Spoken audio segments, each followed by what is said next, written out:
ভোর রাত্রে যখন সাহরি খাইতে উঠবেন, সাহরি খাওয়ার পর ফজরের আজানের আগে আপনি 10 মিনিট 5 মিনিট একটু আল্লাহর কাছে ক্যাবলামুখী হয়ে হাত তুলে রুমের লাইটটা বন্ধ করে একটু আল্লাহর সাথে কথা বলবেন। মানুষের সাথে বহুত কথা বলছেন, আল্লাহর সাথে একটু কথা বলে দেখেন। আল্লাহর সাথে কথা বলার স্বাদ আছে ভাই, অনেকে জীবনে একবারও এই স্বাদ পান নাই। একটু কথা বলে দেখেন। ভোর রাতে সাহরি খেতে উঠলে 10টা মিনিট একটু হাত তুলে কথা বলেন। কিভাবে কথা বলবেন? কথা বলবেন এইভাবে, ও আল্লাহ, কত গুনাহ আমি করেছি, কত পাপাচার আমি করেছি, মরতে আমার হবে, তোমার কাছে যাওয়া আমার লাগবে আল্লাহ। শয়তানের প্ররোচনা করেছি, এই রমজান মাস তুমি কত মানুষকে মাফ করে দাও। নবী করিম সাল্লাল্লাহু আলাইহি সাল্লাম বলেছেন, ওয়ালিল্লাহি মুতাকাউ মিনান নার ওয়া যালিকা ফি কুল্লি লাইলা।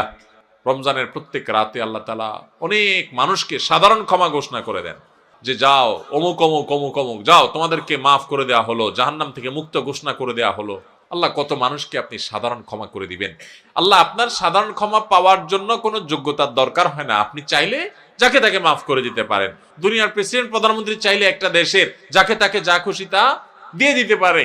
তাদের যদি ক্ষমতা, তারা তো মানুষ।